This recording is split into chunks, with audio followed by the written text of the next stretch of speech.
What it is! How's it going, everybody? Today we're going to be talking about Black Adam, the newest DCEU movie to be hitting the theaters this past weekend. We're going to talk about all the things. We're going to talk about kids that don't need to be out here running their mouth. The Rock, Dwayne Johnson, and The Rock of Eternity. Get it? Because Black Adam. Anyway, the point is we're going to talk about all the things. And the only way for you to hear what we have to say is to sit back, relax, grab a snack, grab a beverage, and listen on in to the first ones to die.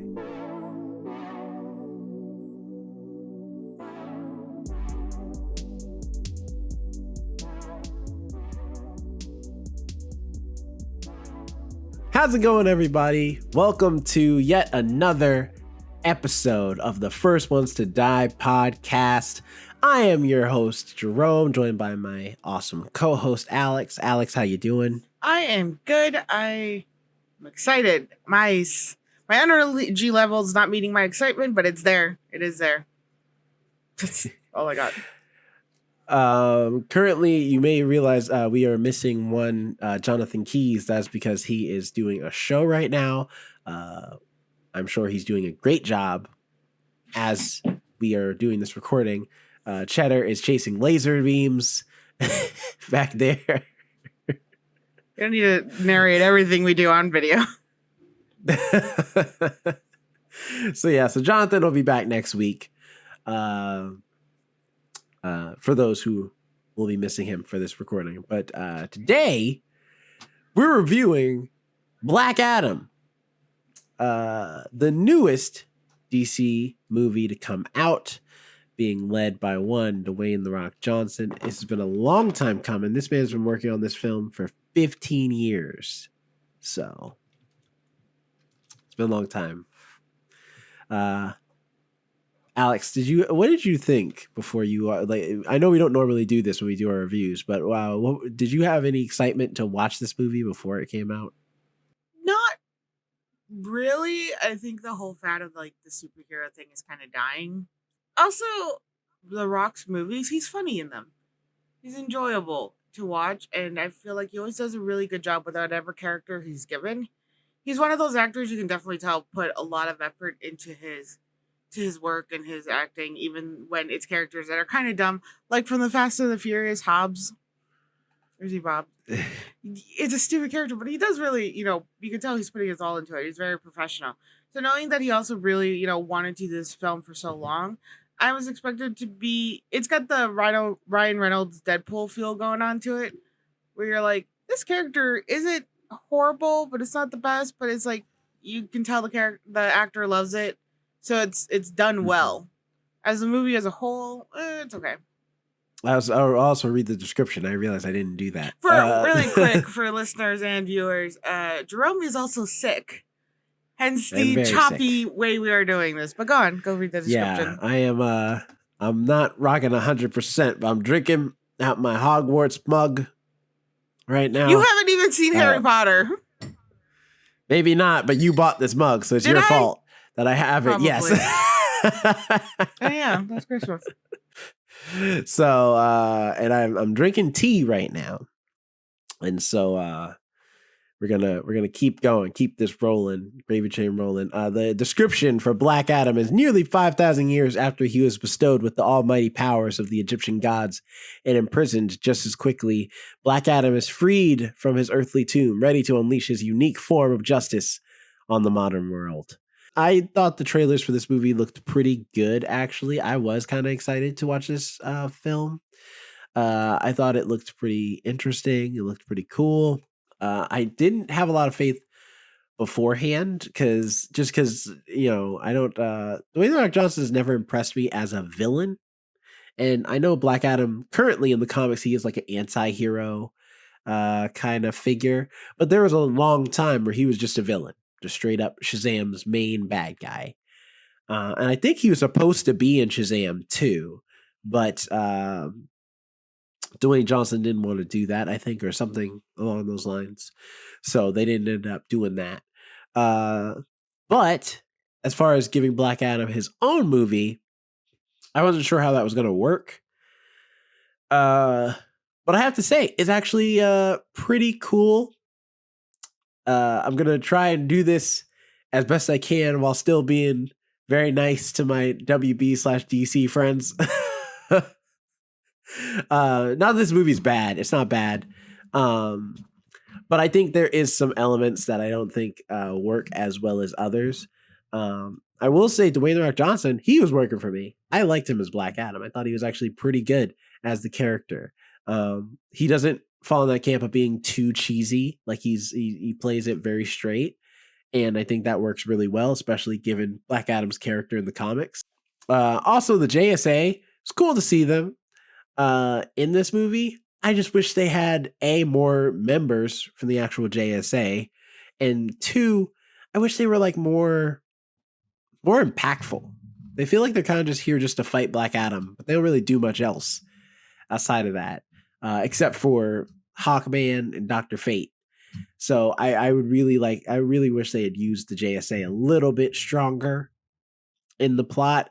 But realistically, this movie kind of reminds me of Birds of Prey in that way, in that like it's a Harley Quinn movie, but they called it Birds of Prey because they weren't sure if Harley Quinn was strong enough to have her own movie. And so they mixed the two together, even though Harley Quinn's never been on the Birds of Prey team. And so it's weird because it feels like they have to tack on this other element, this other group. I mean, they called it Black Adam. They made it like his movie, though. I mean, and the other part wasn't really introduced until you actually watch the movie. Do you know that there's like another, let's quote unquote, team attached to this film? Yeah, but it feels like every time they had to keep diverting to deal with the JSA, it was like, man, this is more time I feel like I could have hung out with Black Adam, seeing Black Adam do Black Adam stuff. That being said, though, the actors they picked to be the characters, Aldous Hodge, Pierce Brosnan, they did a great job playing the JSA. And I hope if they do make more DC EU movies and the JSA shows up, it'd be cool to see them again. Overall, I think this movie is pretty all right. I think it's a fun popcorn flick. If you want to just go watch a superhero movie just to like kill some time or something like that, and just have some laughs and just watch some like bombastic action, this is for you. But don't go in here expecting this to be like super deep or really impactful as far as like a lot of really strong themes. It wasn't a deep movie.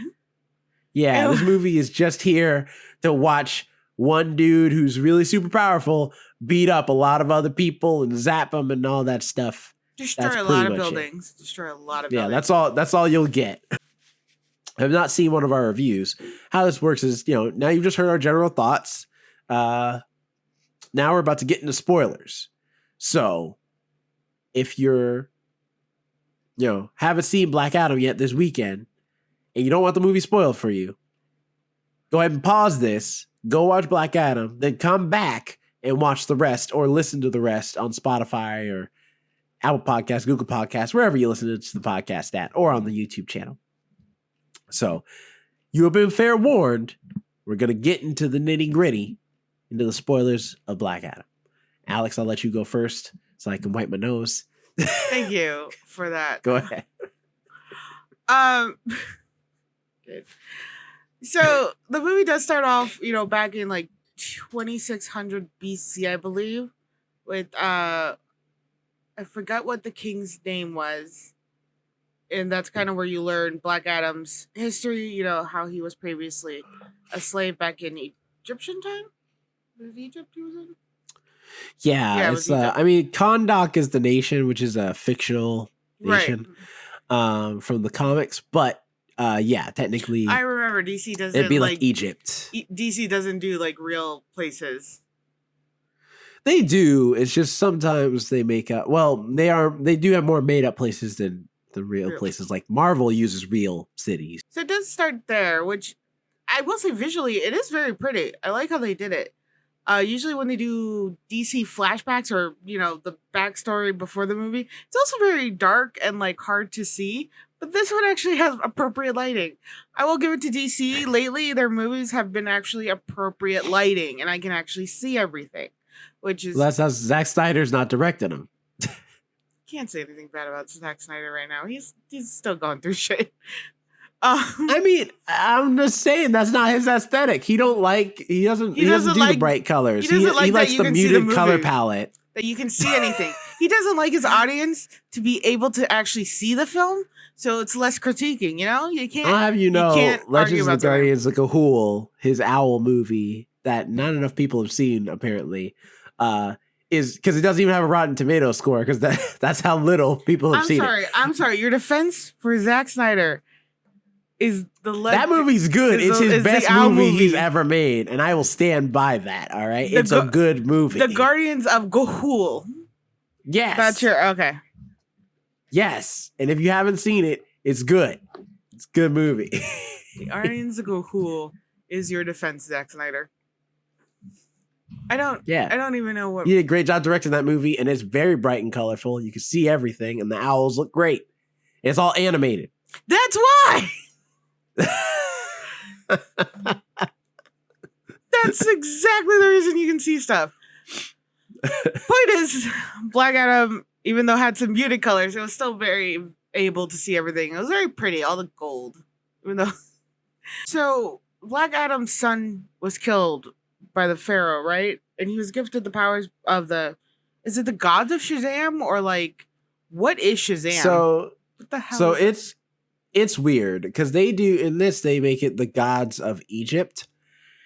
In the comics, originally Shazam is like the word Shazam is derived from the acronym of Shazam because each letter stands for like a different god whose powers Shazam has, like the power of Zeus, the might of or the speed of Mercury, like all these different characters, all these different gods. Wait, Shazam is an acronym for the gods? Yeah, for the gods whose powers. If I was a god, yes. I would be pissed that my name was using an acronym like that. Like, not even a cool one. It's Shazam. Shazam sounds cool. That's why they picked it. Oh, it sounds cool. Okay, go on with your Yes, it looks good on paper when you write it in the comics in the 50s because that's when that comic is from. But anyway, the point is that Captain Marvel back is what he used to be called before he was called Shazam. Captain Marvel would say Shazam and get all the powers of these various gods. Before Billy Batson became Shazam, Black Adam became Shazam. He was their first champion. And then they found out that he was a mad, power-hungry tyrant. And they were like, oh, we messed up. Okay. It's like, clearly not you. So they took his powers back. And then waited for a bunch of years to choose a new champion, which ended up being Billy Batson. A child. I mean, listen, they gave it to an adult the first time, and you see how that worked out. So a child clearly is the next best option. No, we're going off topic, by the way. This is not a not a discussion of morality. The point is that in this they make it the gods of Egypt specifically. So I don't know what the names are, but it's still so they could still have Shazam. Because he's still going to be... There is still plans, maybe, for him and Shazam, Zachary Levi's Shazam, to meet at some point in a movie. I just don't know when that's going to happen. Well, they have to be. I feel like that's the whole point of why they kind of let Black Adam finally become surface. Because there's a popularity in Shazam. I don't see it, but people enjoy it. Thing. It was good. I like Shazam. I haven't fully watched it. Okay, then how are you judging the movie if you haven't fully watched the whole thing? You damn well know how judgmental I can be. Asking me how can I be? I am. But yeah, I think it is cool they stuck pretty solid. The only part they did make up is I don't think the son thing is new. Because in this movie, it's like the son is who they give the powers to. Then the son, to protect his dad, gave it to Black Adam. And then died. And then Black Adam got the powers stolen or taken away and got imprisoned by the wizards. Which... cool that they got Jimon Hansu to come back, who was from Shazam, as the wizard. So that, ties it right together. really well. I think that's really cool. I love when you explain DC Comics to me. It sounds nonsense. And now the Wizards. Let's bring in the Wizards. They're the ones who grant Wizards powers, now. okay? Between the gods. Dr. Fate's in this movie. Now we have the Wizards. Forget the gods. Who's not a Egypt, wizard, but he is, Just saying. Pierce Brosnan plays a really good Dr. Fate. I did like him. He was great as Dr. Fate. He was really good. He was really entertaining. I like that he was willing to be as silly as he was at times. This movie had, even though it was quite violent, and Black Adam did attack a lot of people, destroy a lot of buildings, a lot of destruction. There was a goofiness to this film at the core of it. I was like, all right, this made me giggle. I enjoy this. Here's the thing, though. It's like Black Adam, like we say Black Adam destroyed stuff, but at least Black Adam, when he was destroying stuff, it was mostly killing a bunch of a bunch of the inner gang people, right? When the JSA shows up, they're just causing damage. And it feels so funny to me when they're just like, we're here to save you. It's like, oh God, no, they're trying to save us some more. Please stop.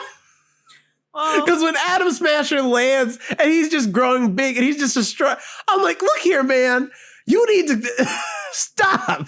Just stop doing things. You're destroying the city. Usually it is government officials that are destroying the cities more than the actual problem.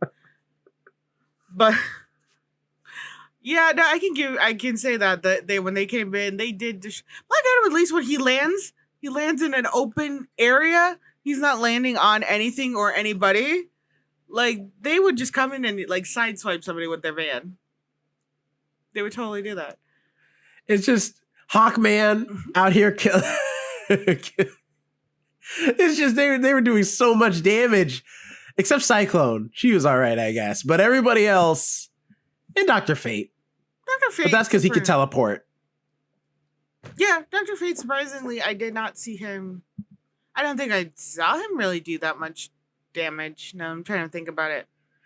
They were just cause although I do respect this movie because that was a question I had, and I'm glad they mentioned it, where it's like Intergang has taken over Kahndaq and like made it into essentially a military state. And the JSA shows up and they're just like, we're here to stop Black Adam. And she's like, oh, so now you care. Like last time I checked, we've been under tyrannical rule by Intergang for decades. Where you been at, Justice Society? Again, where is the justice? Exactly like government officials to do. Which I think is cool. Yeah, the metaphor of it's like big governments don't care until that third world country gets something powerful, and then it's just like until there's an actual threat to them. Yeah. Like, hold up, wait, we can't have that. But nah, you can't let this Middle Eastern country have a superhero. That doesn't make any sense. No, we got to stop that right now. America. Also, again, just in a general sense for everybody, don't read ancient Egyptian scriptures. Just don't. Things will wake up. No. I'll have you know that saved her life, because if Black Adam hadn't shown up, that would have been her ass, okay? No, I will not. Like, that was it. That was going to be it for her. No, okay. Fair enough, but at the same time, just stop No, because then you encourage people and they go into stupid situations in like haunted houses and read the inscriptions. The Latin inscriptions and the Egyptian inscriptions, nobody reads them, all right? Understand this. Nobody reads them. Don't read them. They're going to read them. I know they're going to read them. Her son annoyed me, though, this whole movie. I'm sorry. I could have done without that character the whole time. Which one was her son? Is it Amon? Amon. Yeah, Amon Tomaz. Oh, that's right. He was annoying. I know he was supposed to be there to be very, he had a good heart. It's supposed to represent, the family, the parent and the child dynamic again. Yeah, and he's also like repping. He's supposed to be inspiring Black Adam to care about Kahndaq and want to be this hero figure. It's just the fact of like how much he talks in this movie. Like it just gets annoying after a while. Well, I'm how just do like, you can you expect him shut to up, be so please? inspiring if he's just standing there silently? No, I don't want to be silent. I just want him to talk less. Just because there's that whole point where he's just like, he's like, well, you need a catchphrase. And are you a superhero? Do you have a cape? How many times have you been a superhero? What was it like back in the day? It's like, oh my God, I just got here. Okay. You just told me I've been asleep for 5,000 years. Can I at least have 5 seconds to contemplate that? to reconcile with the fact that everyone I know is dead? You know what I mean? Is that really what you want to do though? Like, if I'm woken up after 5,000 years, I think I would probably want to immediately get a distraction to help me with that. Because then it's like everybody you've ever known and loved has been dead for. He had a distraction. You see all those people he killed? He killed a lot of people. I don't think that was more of an aggressive way to get things out, emotional outlet. They kind of deserve to die. You're right. They did deserve to die because the second you're shooting at somebody and they are standing there, not being affected by your bullets, that with automatic weapons, that's the day I'm like, you know what? I'm out.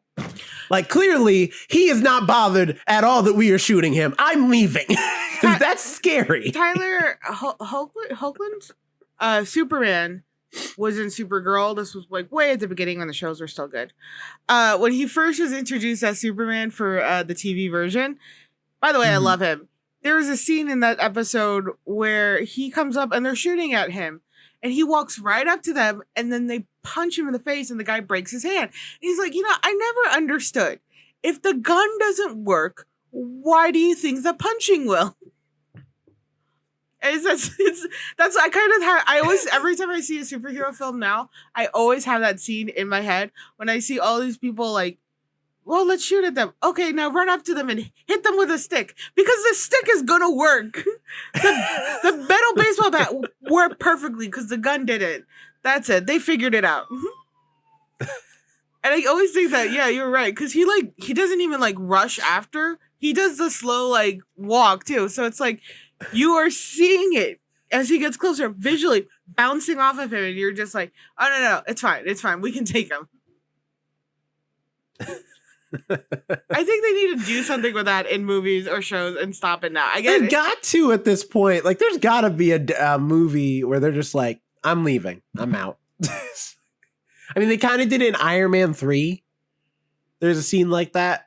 But it's not because he deflected bullets. It's just because Iron Man took out everybody. And then he's just like, all right, I'm leaving. I'm the only one left. Is that the one where there's one scene, I think it might that be it, where the guy like puts the gun on the ground. He's like, nope. He's like, this isn't worth the money. Yeah, where he's like, honestly, they're all so weird. Yeah, is that from the Iron Man? Is that from Iron Man? Oh, okay. It's from I always see that in my head too, where I'm just like, I would be one of those, be like, dropping, be like, nope, not worth the paycheck. I got some. I put it in savings. I'm good for a while. It's not my job. Speaking of the fights in this movie are cool, man. They're actually good superhero fights. Although Hawkman did get annoying after a while where I'm like, he has beaten you now multiple times. Why do you keep challenging him? You are not stronger than him. Stop it. Even Dr. Fate was like, look, man, like this ain't working. Okay. Like we need to change up the strategy. Like clearly brute force is not going to stop this man. Hubris. It's the belief he is better than us all. Hawkman, by the way, the costume was ridiculous. How do you see out of that? Because it's like so much of the face, and then you got the nose. Like I like the costume, but I will admit that is the one that looks the most like you bought it at Party City. Like everybody else looks like a professional costume. His looks like he literally just walked into the Halloween store and was just like, let me get the Hawkman suit. So many parts to the Hawkeye. Yeah, I was like, everybody else is probably like pulling up on their suit and like on a mask, and you're good. He's got all these like parts. He's got the wings. He's got like straps across his chest. It's like it took you 3 hours to get ready, and then he beat your ass down, and now you're spending another 3 hours try to get dressed again in those boots and going after him when you created no better battle plan. His fight scene though, one of his fight scenes I do recall with I'm trying to remember I think it was like one of the final scenes. The CGI was really bad with Hawk. What, Sabak? Yeah, the CGI on Sabak was not good. It got weird. It got so bad. Like suddenly it looked like you were watching a video game style going on, and you're like, the movie has actually been pretty decent visually, and like their CGI hasn't been, but it's like decent. I don't know what happened. It's like they ran out of CGI budget, or maybe they rushed it. I don't know what happened at the end. It reminded me a lot of Wonder Woman. How the CG in Wonder Woman looks great until the very end when they have Ares show up and Ares looks terrible. And I was like, what happened? Where did the budget go? Yeah, I noticed it as soon as they tried to do, where it was him and Hawkeye like standing against each other, and then they suddenly did a pan. It's Hawkman. Yeah. This Hawkeye man doesn't exist here. It's Hawkman now. Man. No, it's Hawkeye Man. It's true. It's confusing because like the Double Toasted podcast made a joke where they're like, they're just ripping off other superheroes at this point. Look at this. This is just the Avengers. You got one lady who controls the weather like Storm, but only one element because she's the wind. A dude who can grow like Ant-Man. Doctor Strange, basically. And friggin' and a black man with wings. And then, and I was like, oh my God, it is the Avengers. At least I'm calling him to the name that's closest, and I'm not being like racist and just calling him Falcon. You're Falcon. You're Falcon. What's funny too is that this taking place in Kahndaq, which is, I think, regionally in the comics is in like Egypt or close to it.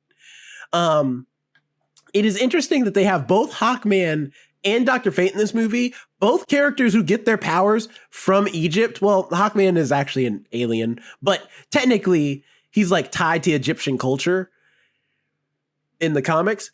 Never comes up in this movie at all. Doesn't Moon Knight also get his powers from an Egyptian god? Mm-hmm.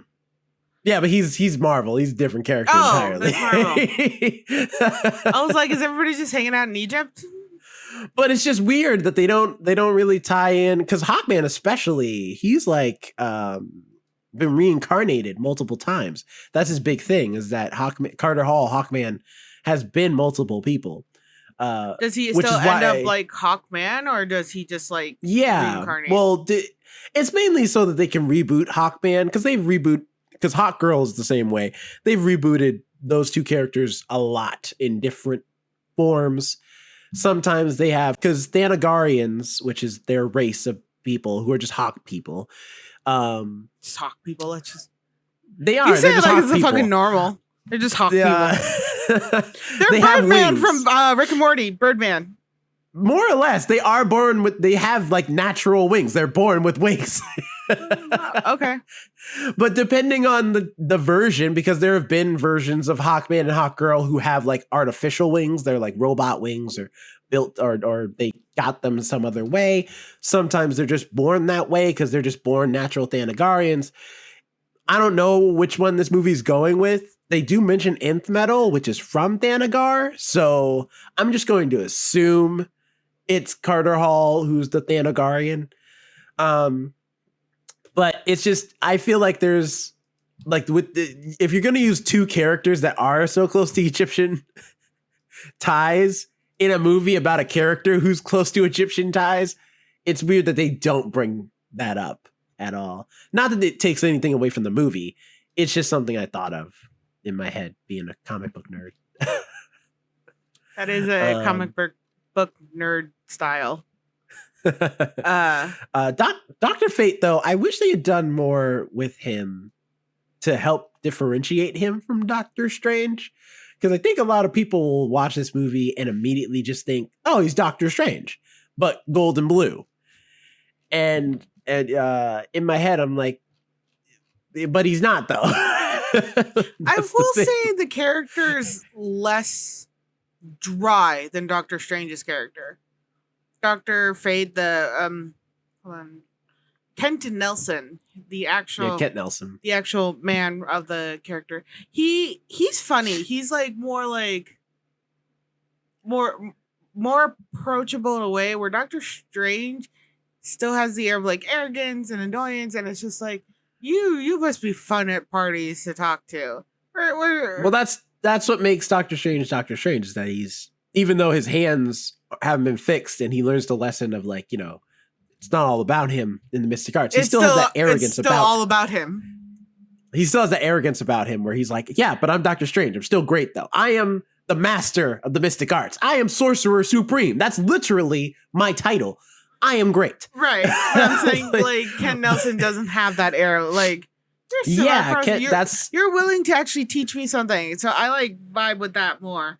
That is the difference with Kent Nelson, is that he is very humble. He's a very nice guy. His character, nice man. definitely feels more approachable, which makes it a little easier to break apart from Doctor Strange's character, unlike like the Hawks, the bird people's characters. His character. There's only one bird person. There's only one. His name's Hawkman. There's only one bird person. Say that sentence again to me, Jerome. I want you to say that sentence to me again. And unlike that one time Jonathan called an angel a bird person, this is an actual bird person. I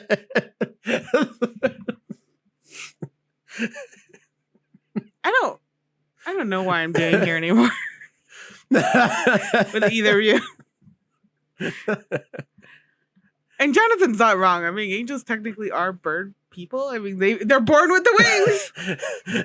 They're not born with the wings. They're given them when they die. That could be the way these bird people exist too. You just said that. There are different ways that wings are given. Technically, I guess, when they're reincarnated, they're when they die, they get new wings. You know what? I'm going to move back to Dr. Fate before I piss off a whole community of people by calling angels bird people. Fuck them. Angels are bird people. I stand by that statement. But well, I mostly mean that there's the thing that makes Dr. Fate different is that the helmet, it's not that Kent Nelson is Dr. Fate in the literal sense of like, yeah, I put on this helmet and this costume. It's that literally the helmet is a collection of gods that dictate order and chaos in the universe, and it picks an avatar to carry that burden and be like the physical embodiment of that. So Kent Nelson, the person, is like this humble, really nice dude. And then Dr. Fate is a different person. When he puts on that helmet, he's basically representing like, and it's why I'm glad they have the voice change, which is cool to help kind of identify that. I just wish they had explained that more. Because I think it would have been interesting if Dr. Fate, and I think it's cool that Dr. Fate is the only one who's like, I don't know. I mean, I feel like Black Adam's not that bad. I feel like he's doing a pretty good job, because that is something Dr. Fate would do. Dr. Fate would be that voice of reason to be like, I mean, yeah, he is killing a lot of people, but at the same time, let's justify the means. I mean, I'm just saying, look, they're bad guys. You know, It's not like he's killing innocent people. All right, I mean, what are we doing here? I mean, that's also a fair point. He's trying to make it be like, play devil's advocate. Pierce Brosnan does a good job. I love Pierce Brosnan. I have found him to be a very incredible actor. He's very good. This is the perfect superhero role for him too. He doesn't have to do like a bunch of heavy lifting. He kind of can just be like suave and cool. And then when he puts on the helmet, the CG does the work. CG doesn't do that great of work. Whole problem. DC, I will, to the credit of DC, because I do bash on them quite a bit, I will say this for DC. I do like how their characters are so separate from the characters they develop to the characters that are the superhero versions. Their alter egos are very separate in character a lot of the time. Unlike Marvel characters, like, Iron Man example, they are who they are, just out of suit. Mm-hmm. And same with, like Captain, the bigger ones, Captain like America, all of them are the same person they are. And when they put on the suit, it's just they have a little more power, but they're the same character. DC, I find their characters are very different from when they put on the suit to their, alter egos, their day to day lives. And I do like that because I feel like that's a real representation of like a superhero where it's like, I am this person and but my suit is somebody else. And that's where that whole question of like morality and like was it the right thing to do and is this person left to judge goes into it because it would you make that same decision without the suit and without these powers? Or is it just because you have the powers and you have this new way of looking things does the change of does the question of morality change for you? And this movie kind of has that there too when he like when he puts on the helmet and he becomes Dr. Fate and that's when he's suddenly like, well, can we think about this for a second? Like, is he really doing that bad of a job? Like, he's technically protecting people. If we could do it, wouldn't we? Should we be doing it? So, Pierce Brosnan's character, he was one of my favorite. I did enjoy him a lot, and I think he did a really good job. And he did. This movie has a big question of morality in it. This movie is like not testing that water, but definitely like, hey, what do we think about this? And kind of keep sneaking that question of like, is he really the bad guy murdering all these people? Is that really the bad thing? So I do think it's weird the relationship between Atom Smasher and Cyclone. First of all, those two characters, I feel like they didn't need to be in this movie. I didn't like Atom Not Smasher. because they do. Not because they don't do it. Not because they do a bad job. It's just that they don't really add that much to the plot at all. They don't even really do anything. Classes for this for no reason. Go back to class. They look like high school. They look like high schoolers. I mean, to be fair, they do leave the X Mansion when they leave because that is straight up the X Mansion. I don't care, even complete with jet.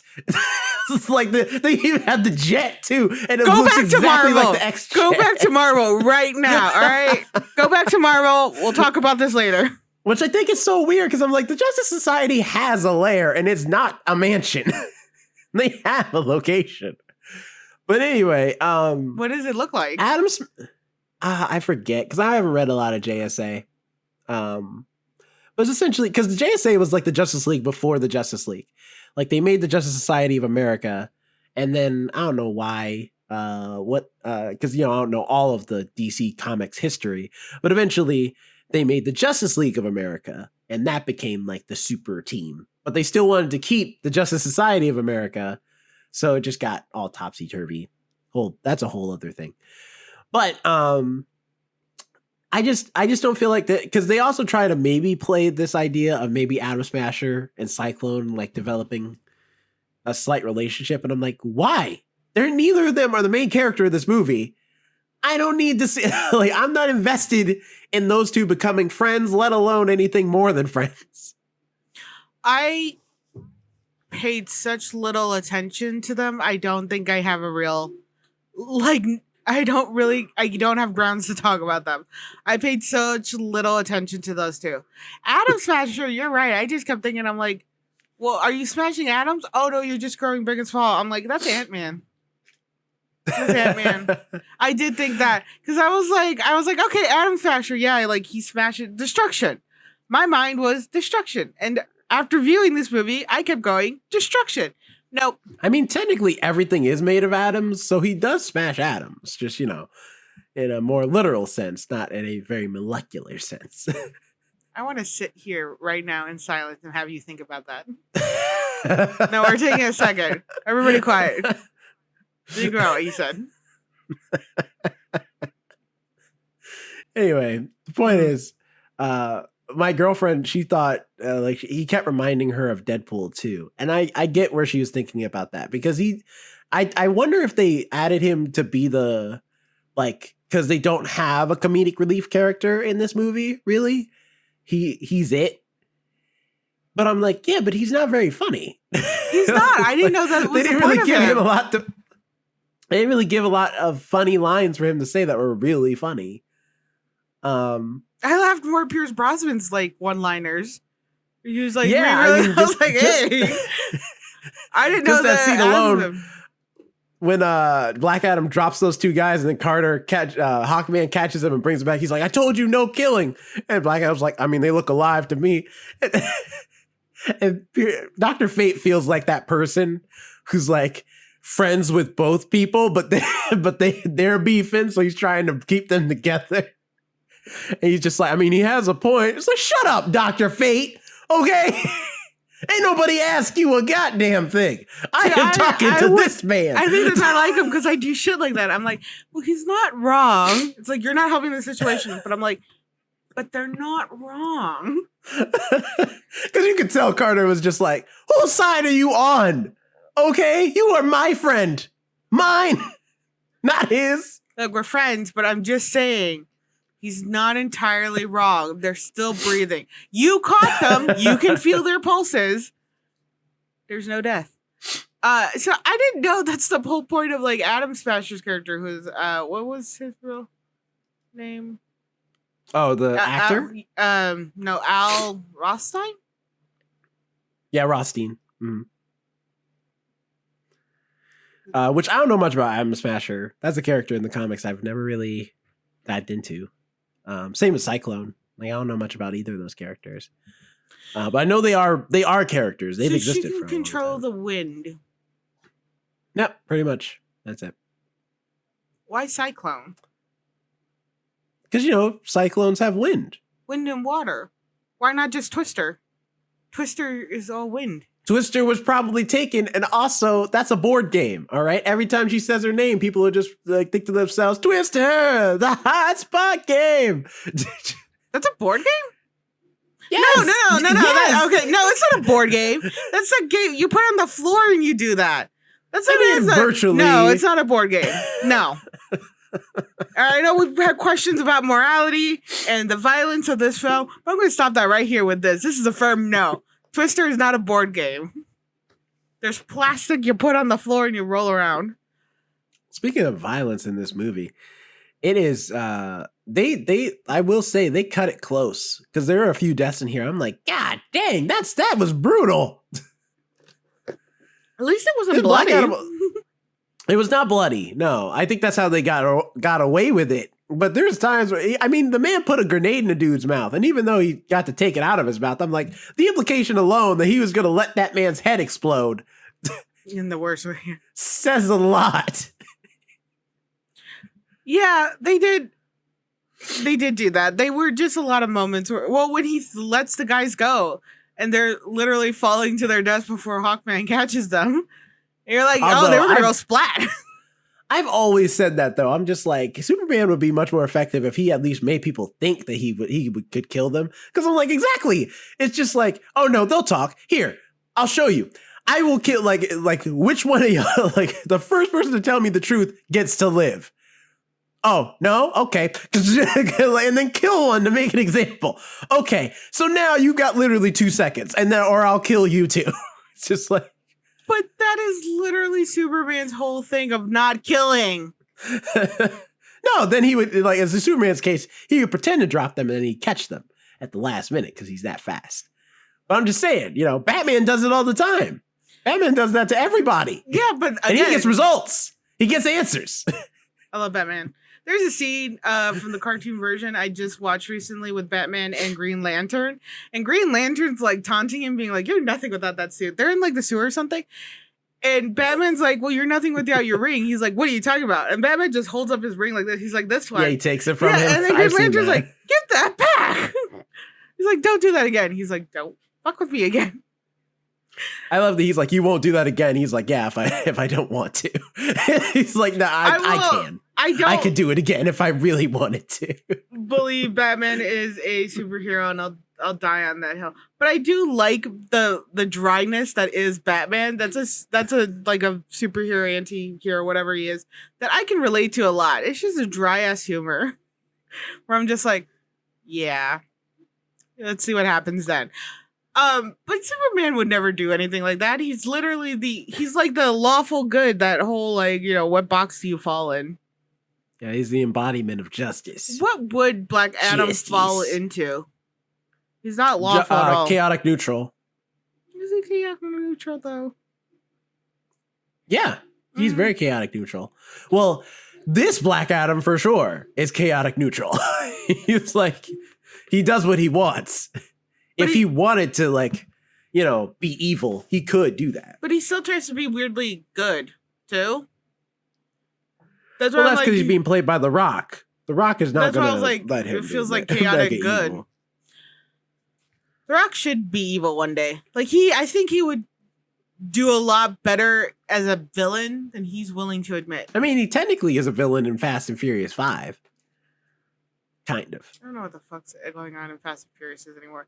They don't really have villains or anything. Man, somebody keeps pointing out that the first Fast and Furious, they stole TVs with VCRs in it. That I was do. I'm like, remember when they used to steal VCRs, and now they go on like top secret missions across the country. They stole VCRs. They stole TVs that have built-in VCRs because they weren't even special, more special than just plain VCR. They were TVs that were like this thick that had VCRs at the bottom, and that was a good haul. That's what I'm saying. It's the same thing as in every movie when they're like, man, we need to hack this super elaborate encryption off this highly top secret government computer.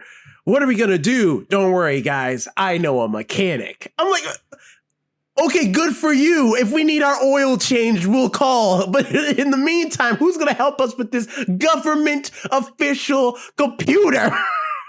Just smash it. I feel like... Look, I'm not going to the Jiffy Lube to figure out how to, like, get into government secrets. That's not how that works. Who knows? Who knows who works at Jiffy Lube? Maybe you should. Maybe you should. Not.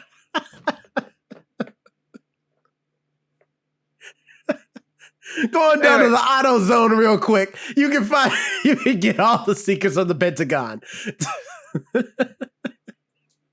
Anyway, back on topic. I just like I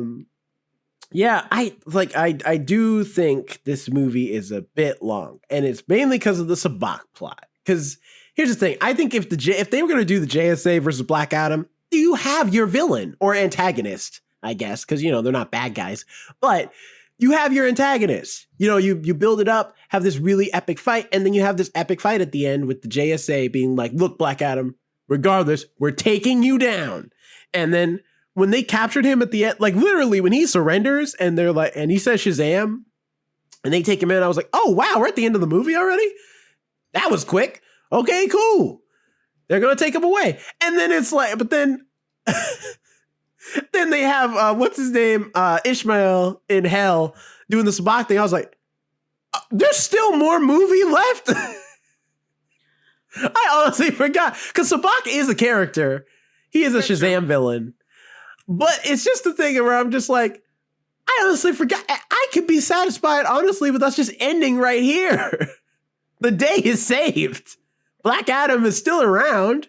And in the next movie, he'll break free and, he'll fight somebody else or something. I don't know. Fight Shazam. The movie felt like there's like 7 different movies going on at times. Like the tones kept changing. And it was like, okay, I don't know if you're trying to make me like Black Adam. I don't know if you're trying to make him a good antagonizer. Do you want me to believe he is a villain only? Do you want me to believe he's a good guy? What is going on here? What is it that you want me to do? Do you want me to start rooting for these random bunch of people that you just brought on, like with, in their little group? I was like, what do you want from me? This movie felt like I didn't have a clear signal to what they wanted for me to either. I of course I want you to like Black Adam, but it was like, do you want me to think he is the next hero? Do you want me to think that? What is your purpose for what's going on here? And are these other characters going to be more focused in the DC universe? Do I need to start, rooting for this? I really did not like Hawkman. Although I will say this, I did like it when his like wings unfurled. They were very pretty. That's a very pretty wing spread. I think it was the rest of the cool to have ridiculous. them be metal wings because normally they're normal wings. They're just wings. Yeah. But I think it's cool to have them be normal, be metal wings. I think that was cool. My thought really was right now, I kind of want fried chicken. You want to cook Hawkman's wings? I must be a little hungry, okay? I was like, fried chicken doesn't sound too bad right now. I would say Hawkman, or not Hawkman, Black Adam. I think they, Because even the way the marketing material for this movie has been, and the way The Rock's been selling this movie, I think the intention is that this movie is supposed to be the movie to get things back on track with the DCEU. Because Dwayne The Rock Johnson has some big ideas and big plans. I mean, he's the you guy mean with Henry Cavill and yeah, I mean, he's the guy who was just like, look, I want Henry Cavill back in my movie. I want Superman to be in my movie. And dang it if he didn't deliver, because I thought for sure, like, because he kept saying that, and I was like, yeah, okay, buddy. Like, I know Warner Brothers, they don't want Henry Cavill back. And Why? Dwayne The Rock Johnson, well, I think it's like contract disputes stuff. I don't know the whole thing. Look, they need their help. They should bow down to Henry Cavill. But regardless, whatever, I don't know if Dwayne The Rock Johnson literally just walked into a room with his shirt off and looked at the WB execs and was just like, who's gonna tell me no? Which one of y'all has the guts to tell me no? But before you answer, let me just oil up real quick. Okay, now, somebody say no to me that Henry Cavill is gonna be in my movie. And they're all just like, Henry Cavill didn't even really say. He didn't hear anything from him. He wasn't like, "No, I'm not coming back," or blah blah blah. He's just like, yeah. No, I feel like the execs were just like, "Can someone get Henry Cavill on the phone, please? He's still staring at us. He's staring at us right now. Get Henry on the phone." Every freaking press I saw with The Rock in it, they made him do the eyebrow lift. They're like, "Can you do it really quick? Like, leave this man alone. It's been like 30 some years." Yeah, he hasn't done this since the WWE. Which he left like almost over 20 years ago. It's been over 20 years. Matter of fact, he hasn't done that since, like, that. He started that back when it was still the WWF. Like, you know what I mean? He started that back. Oh yeah, the WWF. That's when it's, yeah. I was like, that's clear, like almost 30 years now. I was like, leave the man alone. But every president. Kids, for those who don't know, the WWE used to be the World Wrestling Federation. Which, why did they change it? I used to love that. I think it was something in the legalities of it, in the technicalities of it, that they had to change it to the Federation? World Wrestling Entertainment. I forget exactly what happened. There was a big thing back in the late 90s, early 2000s, where wrestling was on a big, like a big pedestal. And I think a lot of people found out that it wasn't, real, and there was a lot of actual entertainment to it. And, I think they had to change it because of that, because that's around the same time it occurred. Probably. Because people had to put out statements like, no, this is all fake. Do not hit people with chairs. Those are prop chairs we have. Everything we do is calculated and rehearsed. Chair. Yeah, I think it was Although just probably this was a WWE matchup. Kind of. I would like to see Henry Cavill's Superman versus Black Adam. I think that would actually be pretty good. I would like to see pretty Superman cool after in credits color. to see Henry Cavill, although it made no sense why he was there. Because in the sense of him and Amanda Waller do not fly in the same circles. There's Amanda Waller would not call on Superman. If anything, she would call on the Suicide Squad to go take care of Black Adam. He would even answer her, be like, "What the fuck? I fucking don't talk to me." Well, because Amanda Waller's a bad guy. That's her why I thing. was like, It's she works for the government, but she's technically a villain. So I think it's weird. I would that's how they introduced him. But because Viola Davis plays her, all I can think is you fucking go, you badass. I like you. I do love the tie. It's so hard for her to be a villain in my eyes because she is so just naturally badass. I was just like, no, you could do what you gotta do. Then I'm like, oh wait, no, you tried to kill a whole city. Go on. Peacemaker. With Harcourt from Peacemaker, she's in here. She meets with them at the prison at the raft, which I was like, hey, that's cool. I mean, she doesn't do anything, but she's there, and I'm like, that's cool that they're trying. That's what I mean by I think this movie is trying to get things back on track where it's okay, look, we get it. It's confusing. Nobody knows what the timeline is for the DCEU. Nothing is clear. So tell you what, we're gonna put out this movie, and it's gonna get things back on track. We're going to have Superman in the movie. We're going to address that, yes, Suicide Squad and Peacemaker do take place in the same universe. I mean, they've already said that, but this solidifies it for sure. Because this is a non-James Gunn project that still has references to those characters.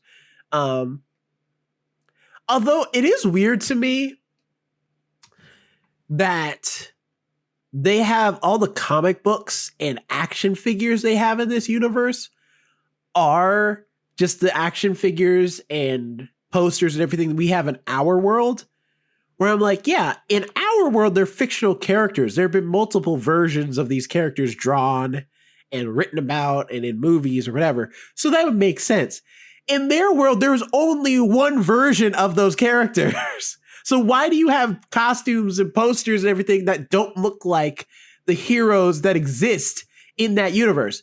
Why you have an Aquaman poster where Aquaman is wearing the orange and green suit with blonde hair and no beard when Jason Momoa is Aquaman in that universe and does not look like comic book Aquaman at all?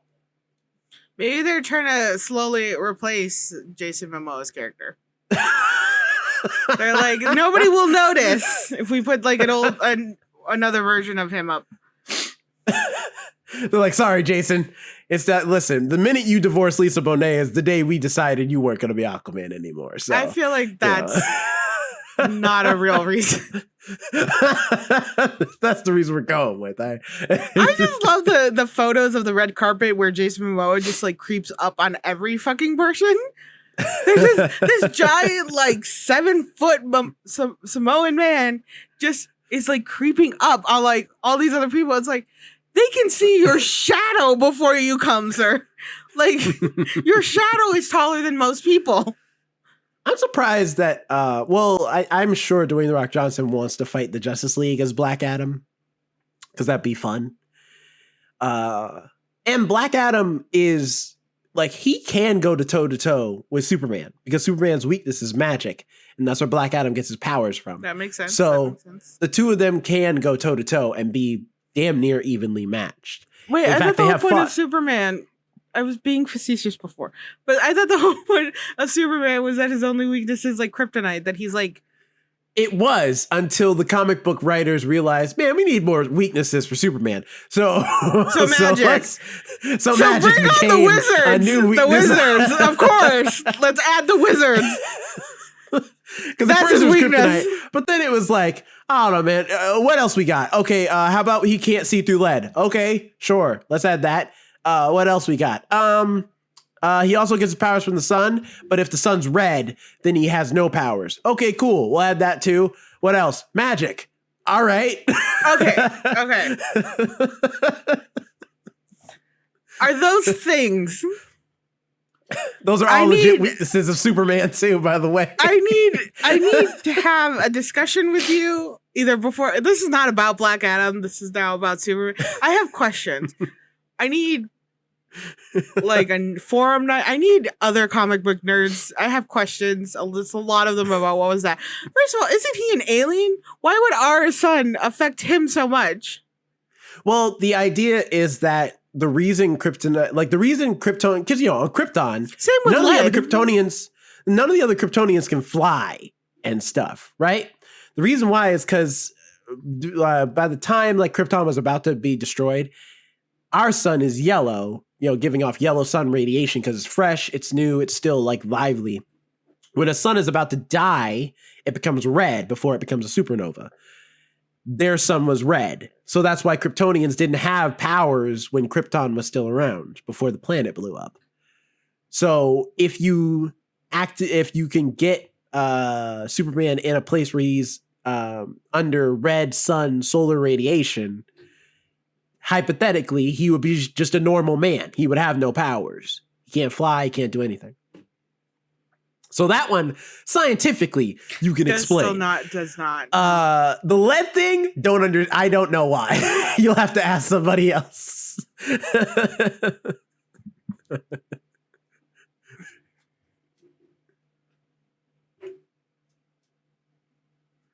So yeah,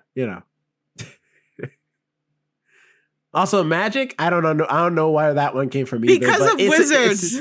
It's his weakness. So, Wizards. it's so that he can like lose to Shazam, because him and Shazam have fought multiple times. So does that mean he is unskilled against Harry Potter? He would be defeated by the boy who lived. Not really, because all you gotta do is take the wand, and then Harry Potter is powerless because they can't do magic without it. Continuing this off-track conversation, there is a TikToker, and I'll post the video after this because she's so fucking funny. She's like, if she was at Hogwarts and she's just doing all this really stupid stuff, like being like what a normal person would be like at Hogwarts. And then she's faced against Voldemort, and he's like, "Oh, it's so sad to, spill young magical blood." And he like points to her to do the spell, and she's like, she grabs his wand. And they're like, "How did you get his wand from him?" "Well, he was holding it like this, so I just snatched it before he could finish his spell." And I was like, "That's a good point. He just holds it like this." That's true. He does not exactly hold it with an iron grip. Like, yeah. She's like, "Oh, I got your wand." I'll post her TikTok on our Instagram. She's so funny. Like, she's so funny. Everyone in Harry Potter can easily be defeated with, "I have your wand now. You no longer can do magic." No, you can do wandless magic. You just have to be very powerful. You can, but it's not as strong. It's not as powerful. But he can still defeat Superman, apparently. The ultimate way to stop any wizard in Hogwarts is to shoot them. Because literally none of them have ever thought about, what if someone has a gun, though, from a distance and shoots you? Or just throw a rock at them. Rocks and bricks are very effective, people. Well, a rock has a slower trajectory. I feel like you could see someone throw a rock. Are we going for an instant? I'm just saying. This is not if you hire John Wick to take out Voldemort, he'll like the plot of Harry Potter would cease very quickly. If you hire John Wick to take out Superman, I believe he could do it too. He'd figure it out. I mean, technically that Bloodsport from Suicide Squad, that's what he was in prison for. He shot Superman with a kryptonite bullet and nearly killed him. And that happened in the comics too. That's where that origin comes from. So yeah, that's a clever way to do it. So, it's possible. I don't know what happened to this episode. This is why we need Jonathan. Anyway. The man will literally go like, wait. This is not what we're talking about. The point is that Henry Cavill as Superman, it is good to see him back. I actually liked him as Superman. I didn't think he was a bad Superman. I just thought the script just didn't give him like the Superman-y stuff to do. It didn't let him be truth and justice. It let him be very depressed for a lot of his interpretation of Superman. Superman's going through stuff. I mean, it's true, but I'm like, okay, but let that be like movie 3, for him to be sad. Let movie 1 be, "Hey, citizen, allow me to get this cat out of the tree. Superman." Like that's, let that be movie 1. I have a cat. If you want to come rescue Cheddar. I'll stick Cheddar up a tree. It's fine. You know what I mean? Like, Superman is supposed to be very happy. It's supposed to be truth and justice. In the American way. Then go watch Truth and Justice in the American way. Well, there you go. That's exactly why Superman's already depressed. All right. Yeah, I think they did change it to, I think it's now Truth and Justice and a Better Tomorrow or something like that. Because they were just like, all right, that seems a bit... It seems a bit egotistical to be like, and the American way. Like, what way is that? White and straight? Because that's what Superman is. Yeah. Yeah, that's a whole another discussion. Yeah, you want to talk about that pink kryptonite real quick? We're gonna which was written back in the late 90s, by the way. Listen, I know I wasn't going to bash DC. I'm just saying DC's had a very, colored history. Pun completely intended. We're going to do a special episode, everybody, of where we're just bashing on DC for a while. I'd be down for it. You good for it? You good for it? Because I can't be present, all right? These are light jabs. I can't go in deep. What about an episode where I finally just ask all my superhero questions? I can have half Marvel, half DC. Because I'm confused by a lot of this shit. And then a good chunk of the answers are. I mean, some of it is there is no answer. Some of it is just that's just the way it is. A good couple questions that have been answered were fucking wizards. Okay, that is not an answer. That is an answer. It is not. That's why. I mean, listen. Who can kill Superman? Wizards. Listen, the comic book history doesn't like, as far as like character history, does not. You can't use logic because it's not logical sometimes. There was a time where Green Lantern's weakness was yellow, the color yellow, and wood. Literally just wood. I think I knew that. He could be stopped with a wooden pencil. A number 2 pencil only. There's no reason behind it. That just was what it was at that time. And then eventually, as time went on, they eventually retconned that, where they were just like, you know what? That doesn't sound right. Forget that. It's not the color yellow, and it's not wood. Because that's dumb. There's a lot of wood on Earth. Like when he gets stuck, he's like, he sees a tree, he's like, oh God. No, it's so that there's I forget, it's like one of the first Justice League comics. They get captured in like wooden cast prisons, and Green Lantern's like, oh no, I can't get out because wood's my weakness. And he's stuck. And somebody has to save him. I think it's Wonder Woman who saves him. It couldn't be like maybe a type of wood. Like I could get like, oh no, like a certain type of tree. You know, the way it's made, the way it's created, the balance of it. I can't break out of it because it's so unique. But like, no, listen, it's all wood. I want to fucking throw some history. It's how it goes. All right, Martian Manhunter's weakness is fire. Everybody's weakness is fire. Not Superman's.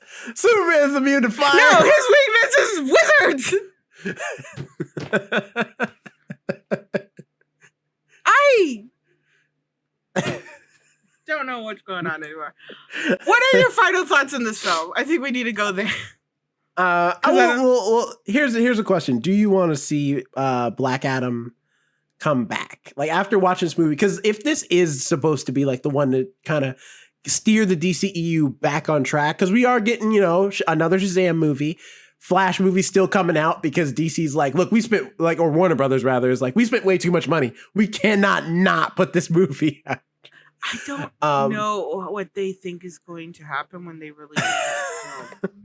It's still coming out, okay? I know, but like Warner Brothers just they either have these really great movies or they just like fails. There's no in between. I have not seen a Warner Brothers movie that's just mediocre. It is a fucking success or a horrible bombshell. And it's like, can you guys not find a happy medium? Can you guys just not have a normal successful film? Either have this like, oh, this is really cool, to like, wow, what? Who was on the board, and fire them immediately.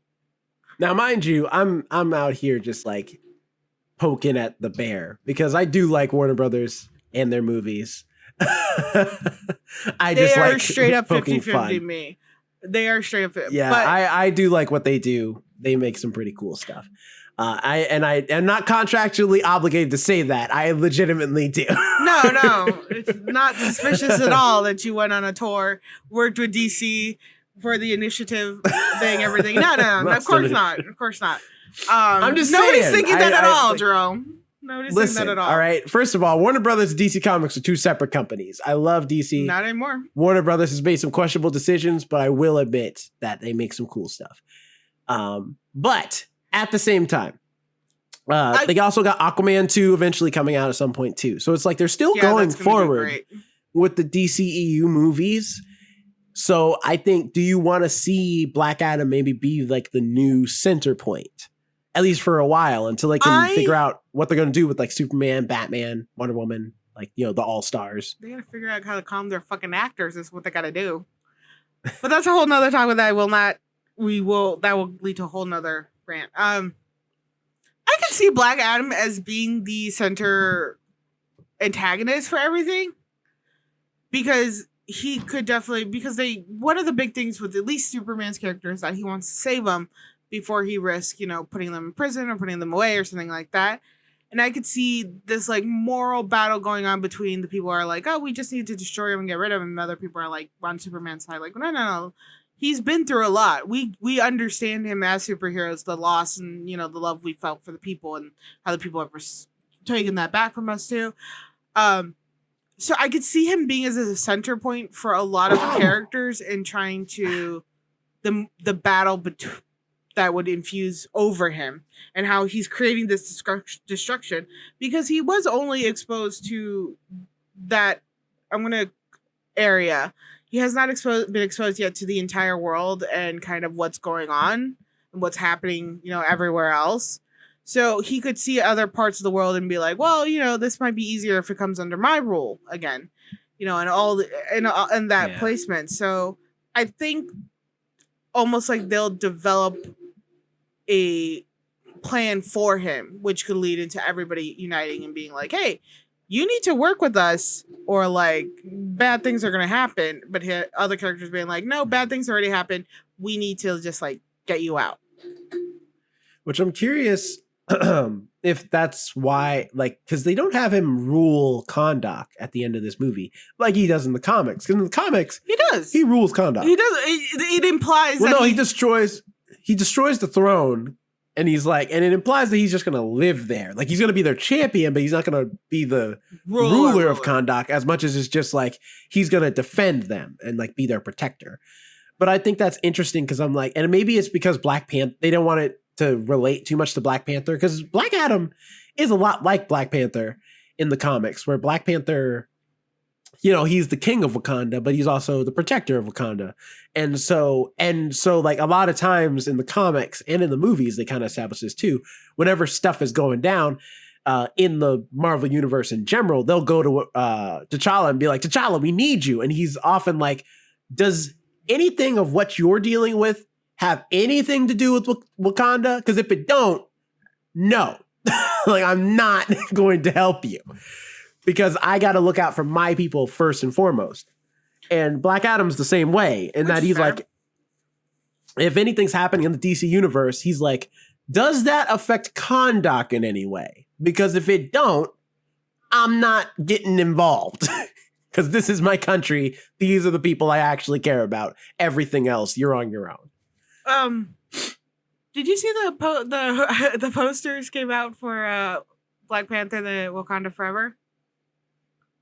Not all of them. I've only seen like the main one. The main cast. They're beautiful. They're beautifully done. They look good. I absolutely love Martin Freeman. I think he's a great actor. I've watched him for a really long time. He's fantastic. I do love how it's like you go through all these amazing and then Martin Freeman. The one white dude. Yeah, the one white dude. You are a strong African American. Plus Mark. And he's going to be used a lot more, though, because he's supposed to also be in Secret Invasion, too. That character. I like it. So I love him a lot. I have always found him to be a pretty amazing actor. And I've never disliked any of his works. Bringing you back for a while. Yeah, I mean, he was great in the first Black Panther. So. He's also a good comic relief when they allow him to be. Mm-hmm. And like when they were like back in Wakanda when they were like threatening to be eaten. But yeah, and then he's like, we're vegetarian. You're fine. We're just fucking with you. It's like one more word, and I will feed you to my children. You do remember your promise of not doing that accent. Listen, this is not the Wakanda review. This is not the Black Panther review. So it is free game. Fair enough. That is allowed. I can see going back on topic. Black Adam would definitely be a good center one where I think also, yeah, you make a good point where people are like probably poking him and be like, hey, come help us. You're all powerful. And he's like, no, leave me alone. And then they poke him one too many times and then poke his city. And then he's like, okay, you want to fuck around and find out? Fine, let's do this. And then they're like, what happened? Which is a lot of times a superhero. Y'all fuck around and find out. Not me. I don't. What about you? You could see him uniting. I also believe that The Rock would definitely unite the whole DC universe. I mean, so far they've been kind of aimless as far as like, and it's because they haven't really had like how the MCU had a very clear like Plan. endpoint and clear vision of like how they were going to get to, you know, the Avengers and then so on and so forth after that. This one, it feels like they didn't really have, or they had a roadmap and then they kept changing it, which is how they ended up where they are now. But I think that it's like, I've always said that like the boat, like that DC, because everyone kept being like the DCU's over. I'm like, no, it's not over. The boat is still afloat. It's just got holes in it. All right. They just got to patch those up and then they'll be fine. And so I feel like the DCU, like it's not too late to get it on track. They have definitely like the pieces to like make this universe more concrete and not feel like it's just a bunch of disparate ideas happening at the same time. And I think if Dwayne The Rock Johnson wants to take it upon himself to kind of give the DCEU like a big bad to kind of be like a main antagonist, maybe not as like a straight up villain, but definitely somebody who's like gonna challenge the DCE universe and make it where like they have to focus up like throughout the story. I think that's a good idea. Kind of like I really gotta slow down my. I repeatedly been watching a lot of Star Trek, and I met this like all the versions.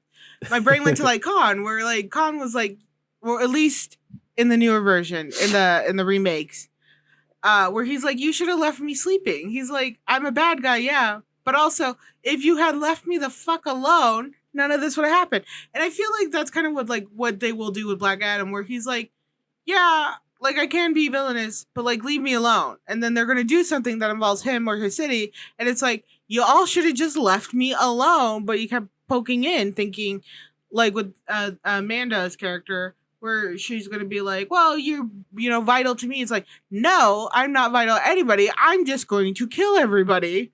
And it's like you could have had that separation. I think that's a way for them to definitely like bring him up as like the villain who's not really the villain, because you're right. I don't ever see Dwayne Johnson. I was gonna say Dwayne The Rock Johnson. Dwayne Johnson ever playing a straight up like villainous character who just wants to cause destruction and pain. I think he always has to have a proper and justified reasoning. I think where DC went wrong with their whole universe is like they knew they did it from the assumption that everybody knows who's Batman and Superman are, which they do. However, with that lack of like having this introduction and connection to the people that are playing Superman and Batman, these newer versions, they just jumped right into a whole story. Like where, you're right. That could have been, Superman 3, Superman's depressed. They jumped into like the third film and it's like, no, we missed all this backtracking. You missed the connection with these characters. And they tried to develop things so quickly. And it's like, no, even with the characters you know so well, these versions we don't know. You missed the mark on creating this backstory and creating this attachment because people do love Superman. All those weird ass Batman movies, people love them and they've all done really well because you made us reconnect with Batman.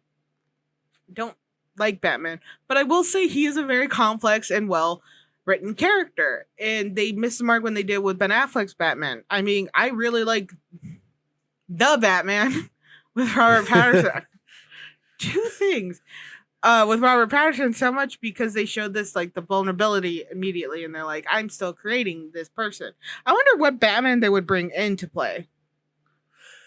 That's a good question, actually, because I believe Ben Affleck said he would never play it. He didn't want to do Batman again. Yeah, I don't think he wants to be Batman anymore. And then the only Batman cameo he might have is in The Flash.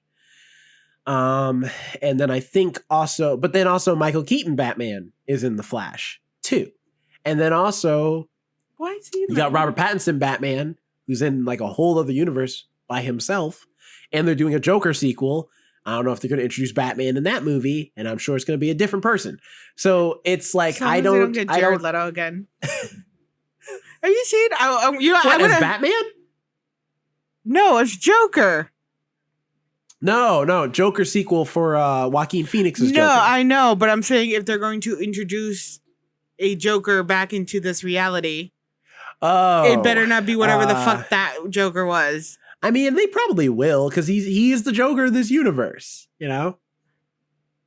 Like, so that's what they got. Because if they're sticking so DC close that they have I forget the actress's name. I think Jennifer Coolidge. I think it might be her name. But as Amelia Harcourt from Peacemaker is in this movie, that's a deep cut. Like, they could have literally not even included that character and it would not have changed a thing.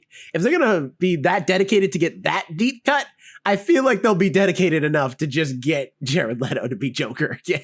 DC, look at my face. Look how tired I am of your bullshit. All right. I'm so tired. And you cannot. Even the fucking Young Justice League. No. Yeah, it was the Young Justice League, the cartoon, made fun of your Jared Leto Joker. Oh, Teen Titans? Yeah, Teen Titans. Sorry. Teen Titans Go. Teen Titans, they made fun of, which was hilarious. And I actually have that video saved on my phone. I watch it back and I want giggles. They need to not. But I think they could definitely do it. And I think Black Adam's a good start because even though it did kind of hold, I feel like 7 different tones going on, they were trying to figure out what kind of tone they wanted to set the movie. It was a little off. And the CGI was fucking horrible at the end. Well, the final scene, too. Well, because Sabbac is a character Sabbac is anti-Shazam. Which is weird because Black Adam is supposed to be anti-Shazam. But I think the way they're trying to establish Black Adam, at least, is not that he's an anti-Shazam, but that he's a neutral Shazam. That he's in the middle. Yeah, they're trying to do that thing. Because originally, it was Black Adam was anti-Shazam. He was Nega Shazam. Like, he was the bad version of that character. Then they made Shazam. They made Nega Shazam. Like Nega Not Chin? Nega Shazam. I was saying Nega Chin, like fucking, but that's all right. You have your jokes like I was saying fairly. Let it be known, it's with an E, not an I. Anyway, because Black Adam's from Egypt, you see. The point is... you see, there's a reason. There's a reason. That was originally his role, and then they started making him into an anti-hero. So then they made a new character named Sabbac. And Sabbac, his name is also an acronym of a series of demons. And when he says his name's Sabbac, he turns into like a powerful demon man to fight Shazam, whose name is an acronym of gods, you see. So he is the other Nega Shazam. So it's weird that both of them are in this movie. That's why I'm like, as soon as they are like the crown of Sabbac, I'm like, they're doing Sabbac. That's interesting. But I didn't expect him to be in this movie after the JSA shows up and they fight multiple times. I was like, okay, cool. The JSA are the bad guys. Kind of. They're like the villains of this movie in a way. Yeah, they are. And then when they capture him, I'm like, and it's a very fitting ending where Carter Hall is just like, the fighting him approach didn't work. Let me just talk to him. And they do. He talks to him and he finds out about his son. And I was like, that's really cool. That's how the JSA would handle that situation. In fact, there's a character who's on the JSA who's not in this movie named Wildcat. Wildcat is kind of like, they're you know how like everyone jokes how like Batman is the normal guy on the Justice League team because he doesn't have any powers. Wildcat's like that. Wildcat doesn't have any powers. He's just a boxer. And he's just a really good fighter. But his role on the team is that he's a great voice of reason. Like he's a very like down to earth guy because he's human. He doesn't have powers. And I feel like if Wildcat was in this movie, that is what he would have done. Would have been like, all right, look, I can't beat you, clearly, because I don't have powers. But let's just talk this out. I feel like you're not as bad as we just assumed you were. And let's see if we can come to a compromise. And I thought that was the ending that's why I thought that was the ending of the movie, because I'm like, that's a great resolution. That leaves the JSA to be like really good people, and maybe now they'll help Kondak because they'll realize, you know what, we haven't been doing enough. We're the Justice Society of America, and this whole country is under tyrannical rule. We should be doing more. Like, clearly. But also Black Adam would get his big fight and then, you know, be trapped in a prison, I guess, or whatever, until the next movie. So it's weird that they did Sabbac and he's all CG. I'm like, y'all couldn't have at least just painted this man? Find like a big dude There are dudes who are the size of Dwayne "The Rock" Johnson. They don't have to be the actor. Heck, the Sabak doesn't even say anything. He says like all of 2 lines They in should. Sabak form. I feel like Jason Momoa would have been down to do it. He's already Aquaman. Oh yeah, because Jason Momoa was not fucking weird enough to just be like, I'm gonna do it. Confuse everybody. I've yelled. My throat actually hurts a little now. I've yelled so much in this episode, mainly yelling the word wizard. But yeah, I don't know. I'd like, given the Sabak thing aside, just to go into final thoughts. I do like this movie though, as like a nice popcorn flick. I think Dwayne "The Rock" Johnson makes some of the best of those. Like the man knows how to like produce and make just movies you just have fun going to go see, even if they're not deep or like very like thought provoking. You at least have a fun time. Like this is a fun movie, and I think it's what the DCE has been kind of missing, is making just fun movies that you just have a good time watching. They have been doing their best not to make filler films. They're trying to make them like essential parts of things, but you need those filler films. Like with with like Thor 2, Ragnarok, that technically was a filler film. Oh no, that's Thor 3. Thor 2's Dark World. Oh. Which nobody remembers. I don't remember. See, clearly. Ragnarok was technically a filler film. The end was necessary, but the whole film was technically a filler film. It was so good. It was one of my favorites. It's the one I had the most fun at. And like the way they did, Ant-Man 2, that's a filler film. That was still good. Those movies were still good. The ones that were small. And I think DC's missing that mark where it's like you go for these filler films sometimes because it's like, one, there are going to be like little parts that are essential to the major storyline. But two, you get to have an aspect where it's just this superhero and you get to enjoy their like day-to-day life. Like, again, going back to like Ant-Man 2, I love the way that Paul Rudd did Ant-Man's life, where it was like he's stuck under a house arrest and he's doing all this stuff. He's playing the drums. He's like, look, I learned a magic trick, which impresses everybody. That is not important to the story, but it was such a cute thing to see. And I was like, hey, Ant-Man can do like hand card tricks. And I really like that. And I think this Black Adam did that, where it was just like, hey, it was like silly little stuff where it's like, you can kind of see where it may be a bigger point later on, but I get to enjoy the development of it first. And it's not a dramatic development. It's more like little stuff where he drops the guys and he's like, no, I didn't kill them. I knew you. In a way, he was like, I knew you were going to catch them. So it shows this like, it's a funny moment because, Dr. Fate's like, well, he's not wrong. But at the same time, it can show this like trust that he suddenly had in the Justice League where he was like, I knew you guys were going to catch him, so it's fine. There's trust there.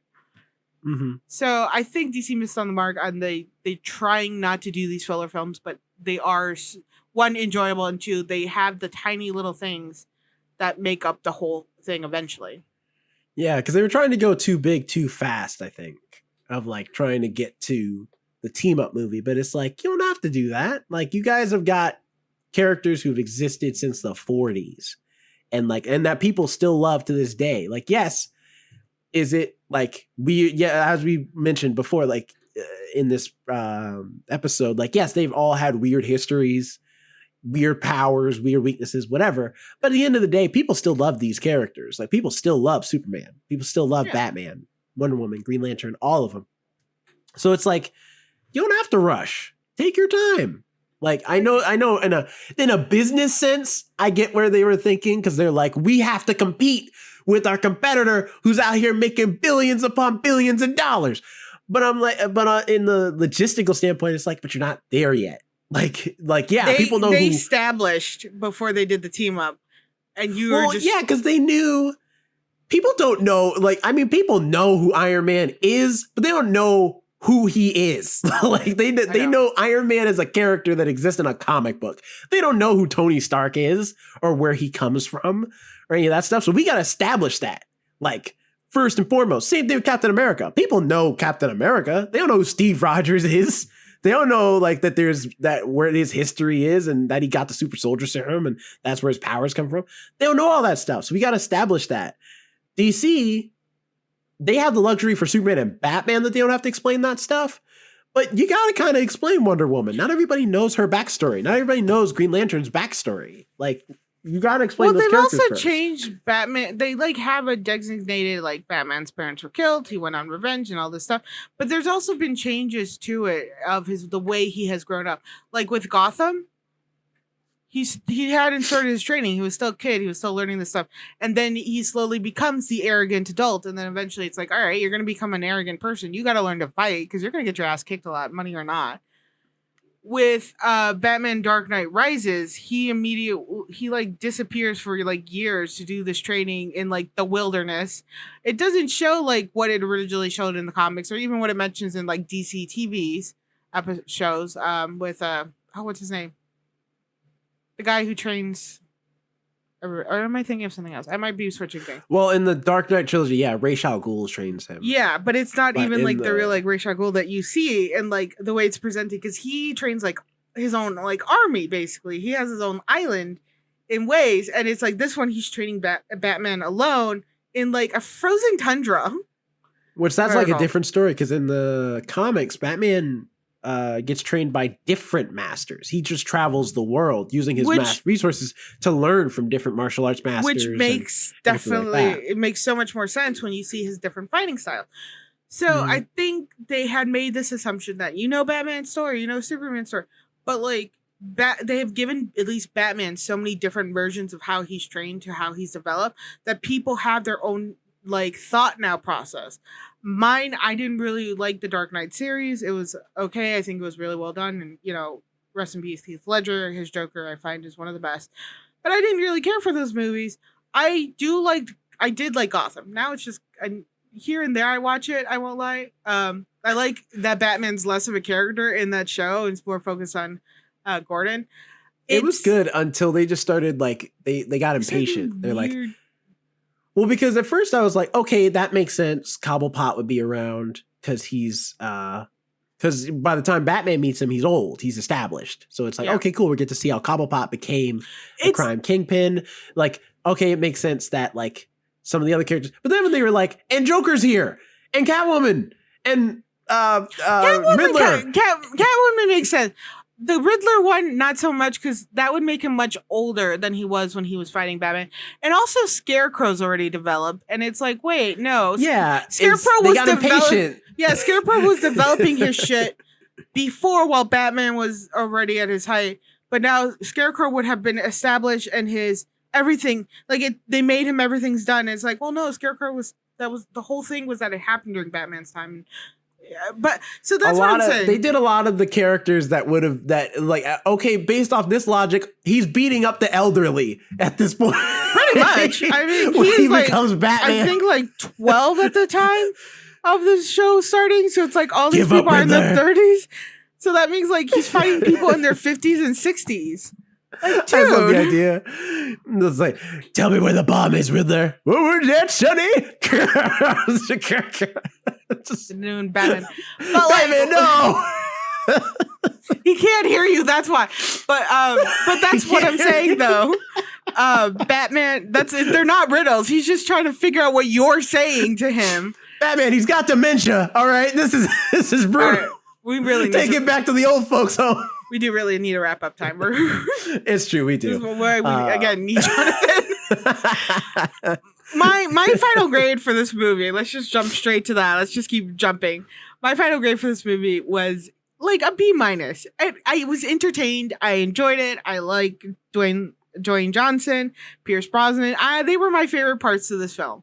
Pierce Brosnan's character, hilarious to me, even though he wasn't supposed to be. But I just like that dry humor where he's just like, well, yeah. And it's like, stop it. You're not helping to like his character, his side characters were like, you're not helping this conversation. He's like, but I don't care for like Atom Smasher and Cyclone. I feel like they were not necessary to this movie other than being in the action scene at the end, which was so horribly CGI that it looked like a straight up video game for a second. It did. And also, we didn't talk about this, but the music cues for the fight scenes were not the best. When they started playing up the music for some of the fights, it was like, you missed the mark a little bit, or like the music was weird. I don't know. I just did not enjoy it. So this movie. Also, we didn't really talk about Adriana at all. The main mean, woman of this movie.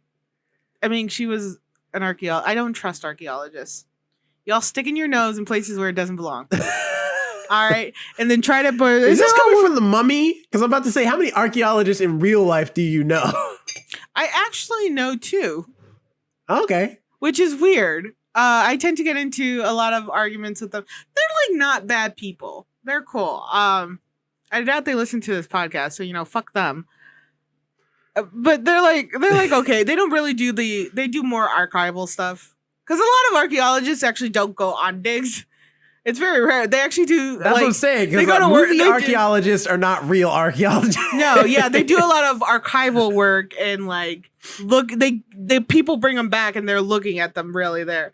It's weird that I know 2 of them too. I don't know because this lady is going straight up Laura Croft. Like, oh no, she's like in this movie. Like, forget the laws and permits that I need to legally be allowed on this site. I'm just going in, and it's like. This is why your ass is gonna get arrested. She was okay. She didn't feel like a main factor in the film.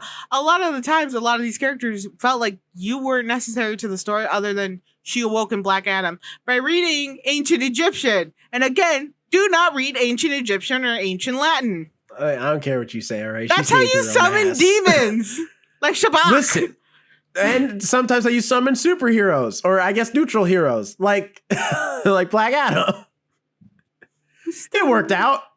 Although I think I'm glad they also did make that joke where he burst through the wall and he's just like, I said it even as I was watching it. I was like, use a door, man. All right, the door was even open that time. Come on. I will say I respect Superman. He always uses doors until he's fighting somebody, and then doors are non-existent. Also, I'm glad they gave Black Adam his cape because I was wondering if they were going to do that. Yeah, there was a cape. No, we saw it in the previews. So I kept making jokes about it. Not in the previews, he doesn't have the cape. He's just flying with just the suit. In one of the previews, he has a cape. Oh, okay. Gotcha. There's also like 20,000 previews people put out that you can piece together the movie, honestly, and where it's kind of going. I mean, Dwayne Rock Johnson was out here telling people in interviews, Superman's in the movie. And I'm like, why would you say that? Imagine how much of a surprise that would have been if we had not known that information. But it was still a surprise. This man like bait and switched at us because we're all like, he's fucking insane. Henry Cavill's never going to come back. He doesn't know what he's talking about. I mean, that's true. No one believed. At least I didn't believe him. You literally said in the last episode, like, he's unhinged now. He's like, Henry Cavill's never coming back. Dwayne Rock Johnson's going unhinged now. Look at his Instagram. Just talking about Superman. It's like, boom, there he is. It's like, oh. He was telling the truth the entire time. What's your grade? Because we can't keep going on like this. The Rock ever again. When the man says something, dang it, he means it. But if I have to give a grade for this movie, it's I think I'll also hit at a B-. I think it's fun. It's exciting. I think if you want to take your kids to see a superhero movie, though it's a little violent, there's no blood. But yeah, there's no like carnage. It's a fun time. And I think the only things that really hold it back definitely are the fact that like they don't really flesh out all of the JSA, and so they feel like distractions to where we could get more nuance into this movie. And I think that the way that like the dialogue in this movie is very generic. Like there are a lot of points where the dialogue is very like cookie cutter dialogue. But I mean, hey, it gets the job done. Like we still had a fun movie, and it's just to get us from point A to point B so we can have these really fun action sequences. So I'll take it. Yeah, I mean, it was in the end a good, fun film that it was like, there were cute moments. There were moments where they had comic relief. There was no carnage, nothing like the explosions happened and people got hurt, but you never see it, which is, a good thing for like, if you want to take your kids to a superhero film. And be like, yeah, there's that old school violence, Tom and Jerry style, but less bloody. So that's pretty good. But I think the movie is going to lead to the unitedness, and it allows colorful aesthetic. So hopefully we will not have the Zack Snyder era, but we'll get like a new era, which I think that's another thing DC missed the mark on, where it's like people like colorful things. Did you see the hashtag boycott Black Adam? So all the Zack Snyder fans were like, "This isn't what Zack would have done, and they're gonna make it so that they don't get Zack Snyder to come back and do more movies." And I'm like, Zack Snyder doesn't want to. And Zack Snyder's he's not concerned. He's working on a new space epic that's going to be on Netflix. Like, he's busy. I'm super tired. He's got his own things comic he's doing. book people that are like, oh, it's not like the fucking cares. How boring is your life that this is what you're obsessing on?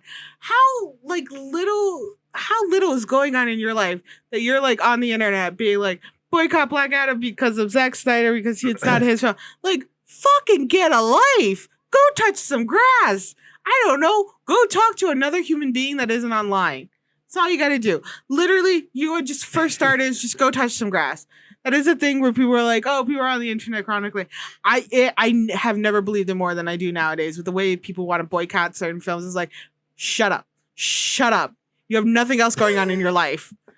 You have literally nothing else, and I'm so sad for you, and I just want to throw you in some grass to make you actually feel the real world. And I also want to kick your ass a little bit because it's like, no, shut up. Between James Gunn and Dwayne "The Rock" Johnson, they are easily making some of the most fun DC movies right now. Yeah. So I do not all credit to Zack Snyder. He at least made some really awesome costumes, and visually his movies look good. But these are the movies I was expecting, like The Suicide Squad, Black Adam, even the Peacemaker show. Like, these are the types of things, maybe not the rated R-ness of the Suicide Squad and Peacemaker, but at least how fun those projects are.